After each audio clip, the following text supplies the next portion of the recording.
Bismillah ar-Rahman ar-Rahim. Alhamdulillah wa salatu wa salam ala Rasulillah amma ba'd. Assalamu alaikum wa rahmatullahi wa barakatuh. I'm your brother Abdul-Lateef from Abdul-Lateef.com as well as Arabic Virtual Academy. I'm welcoming you to another episode of Everyday Fiqh. And in today's episode we're going to talk about the issue of the wiping over the khuffayn. طيب. The first thing that we need to understand about this wiping is that it's something that's permissible to do. If you want to do it, you can do it. If you want not to do it, you don't have to do it. طيب. It's something that's said to be jaiz, meaning that it's something that's just permissible. If you want to do it, cool. If you don't have to. طيب. But for those people that actually do want to do it,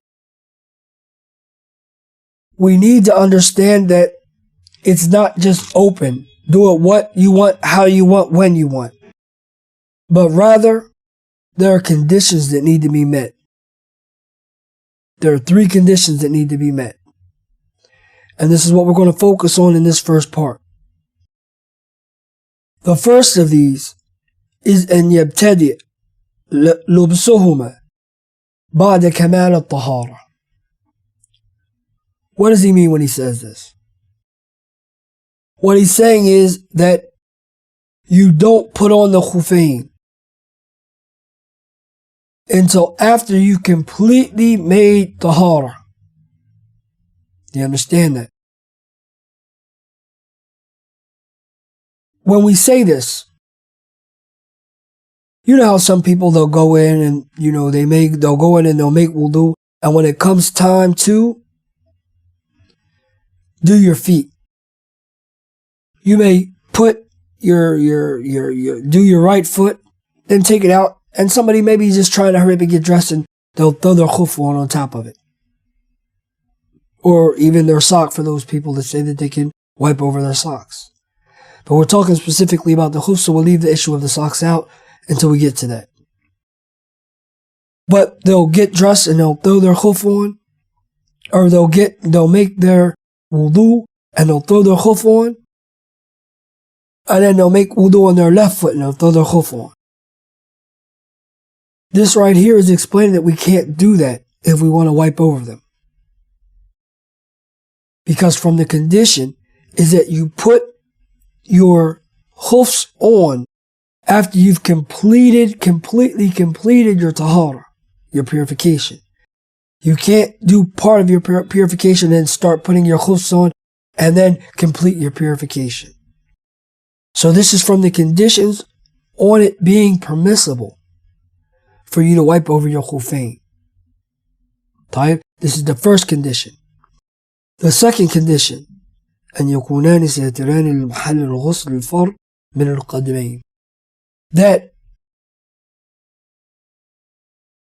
the khuffayn, they completely cover the part of your foot that is an obligation on you to wash. When you're making your wudu, you have to wash your foot, the whole of your foot, all the way up until and including your ankles. So this has to be covered in order for you to be able to wipe over them. Now, I'm not sure, I don't think I've ever seen khufs that small, but I'm going to give you an example. And I'm not telling you that this is alright. I'm just giving you an example because some people are going to say it's alright. For those people that say that our socks are like khufs, so we can wipe over our socks, for those people that say that, you know how they have nowadays those ankle socks, or those socks that are just enough that they cover over your foot, that the part that is inside of your shoe or your sneaker. But it doesn't cover, it makes it look like you don't have any socks on, and your ankles be all out and everything else. Those types of socks, if we say, or if an individual was to say that you can wipe over your socks, those types of socks with this condition you can't wipe over. Why? Because it doesn't cover the whole of the part that it is an obligation on you to do what? To wash over. They'd have to be longer socks that come up past your ankles. If we say that the socks are like the khuf.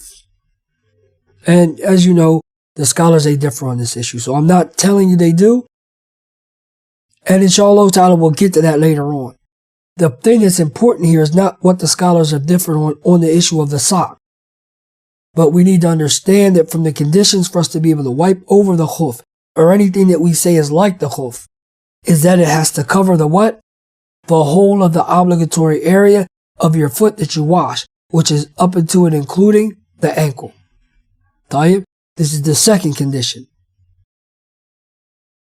And the third condition, أن يكون مما, that it is something, meaning the khuf, that you can continue to walk on. Not something that is not raggedy to the point where if you start walking on it, the bottom of it's going to fall off. Or it's going to start falling into pieces and things along these sorts. It's got to be somewhat strong that you can walk in it and it's not going to fall off your foot or fall apart and things along these sorts. So these are the three conditions that need to be met in order for an individual to be able to, or for us to be able to say that it's permissible for an individual to wipe over their khufayn. And inshallah ta'ala, that was all clear, and hopefully it was. If you have any questions, again, you can leave your questions down below about this topic. But I have a question for you all.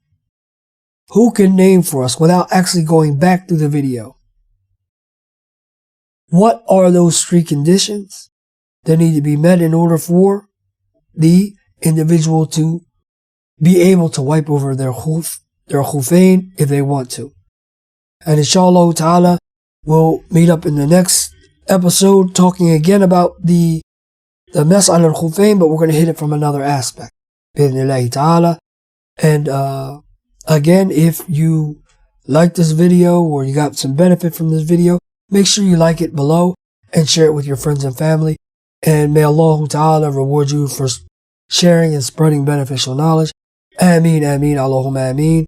سبحانك اللهم وبحمدك وأشهد أن لا إله إلا أنت وأستغفرك وأتوب إليك والسلام عليكم ورحمة الله وبركاته.